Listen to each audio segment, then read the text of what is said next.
విక్రమార్కుడులోని seriousness, కిక్లో comedy, ఈడియట్లో attitude ఇవన్నీ కలిస్తేనే మన మాస్ మహారాజా. మరి ఇప్పుడు వచ్చిన ఈ మాస్ జాతరలో మనకు ఆ పాత రవితేజ కనిపించాడా? డైరెక్టర్ కేవలం ఎలివేషన్స్ మీదే ఫోకస్ పెట్టారా, లేక కథలో కూడా దమ్ముందా? తెలుసుకోవాలంటే ఓటీటీ ప్లాట్ఫామ్ నెట్ఫ్లిక్స్లో స్ట్రీమింగ్ అవుతున్న ఈ సినిమా కథ విషయానికి వస్తే, రవితేజ ఈ సినిమాలో లక్ష్మణ్ బేరి అనే రైల్వే పోలీస్ ఆఫీసర్ పాత్రలో కనిపిస్తారు. ఈయనకు నిజాయితీ ఎక్కువ, దూకుడు మరీ ఎక్కువ. అందుకే ఈయనకు ట్రాన్స్ఫర్ కూడా ఎక్కువ. ఈ క్రమంలోనే లక్ష్మణ్ బేరి అడివారం అనే ప్రాంతానికి బదిలీ అవుతారు. ఈ అడివారం ఏరియా మొత్తం శివుడు అలియాస్ నవీన్ చంద్ర అనే గంజాయి స్మగ్లర్ కంట్రోల్లో ఉంటుంది. రైతుల దగ్గర గంజాయి పండించి దానిని కలకత్తాకు రవాణా చేస్తూ ఉంటాడు శివుడు.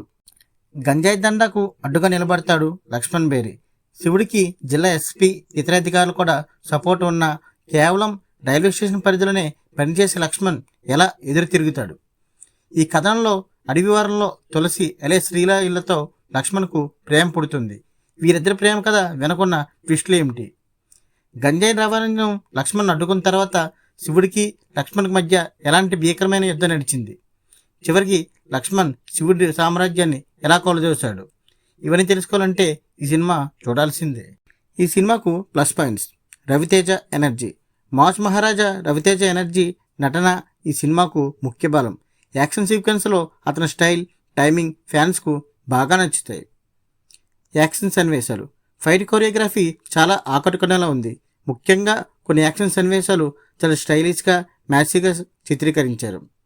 ఫస్ట్ హాఫ్ సినిమా ప్రారంభం ఫ్లో బాగుంది. హై వోల్టేజ్ యాక్షన్ సీక్వెన్స్తో హీరో ఎంట్రీ ఫ్యాన్స్కి కిక్కిస్తుంది. టెక్నికల్ అంశాలు, సినిమాటోగ్రఫీ, విధు అయ్యన్న నిర్మాణ విలువలు చాలా రిచ్గా ఉన్నాయి. ఈ సినిమాకు బలహీనతలు: రొటీన్ కథ. ఈ సినిమా కథలో కొత్తదనం అనేది ఏమాత్రం లేదు.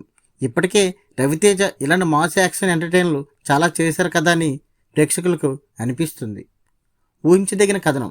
సినిమా చూస్తున్నప్పుడు తర్వాత ఏం జరుగుతుందో ఈజీగా ఊహించవచ్చు. ఎక్కడ ట్విస్టులు, టర్నింగ్ పాయింట్స్ లేవు. సంగీతం. భీమ్ సిసోరోలి అందించిన నేపథ్య సంగీతం కొన్ని చోట్ల చాలా లౌడ్గా ఉంది. పాటలు కూడా ఆశించిన స్థాయిలో మెప్పించలేకపోయాయి. కామెడీ మరియు ఎమోషన్స్.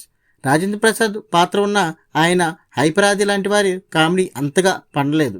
హీరో తాతయ్య రాజేంద్ర ప్రసాద్ మధ్య ఎమోషనల్ బాండింగ్ కూడా సరిగ్గా కనెక్ట్ అవ్వలేదు. విశ్లేషణ. దర్శకుడు భాను భోగవరపు రవితేజను ఎనర్జెటిక్గా, మాస్గా చూపించడంలో సఫలమయ్యారు. ఇది పక్కా కమర్షియల్ ఫార్ములాతో తీసిన సినిమా. మాస్ ఎలివేషన్స్, ఫైట్లు, పాటలు ఇవన్నీ ఉన్న రొటీన్ కథనం వల్ల సినిమా ఎంజాయ్మెంట్ క్రియేట్ చేయలేకపోయింది. కమర్షియల్ సినిమాలను ఇష్టపడే వరకు ఈ cinema action sequences, Ravi Teja energy నచ్చుతాయి. కానీ కొత్తదనాన్ని ఆశించే సాధారణ ప్రేక్షకులకు నిరాశ మిగులుస్తుంది. చివరగా మాస్ జాతర ఇది పక్క మాస్ మహారాజా అభిమానుల కోసం తీసిన సినిమా. రవితేజ ఎనర్జీ, కొన్ని యాక్షన్ సీక్వెన్స్ల కోసం ఒకసారి చూడవచ్చు.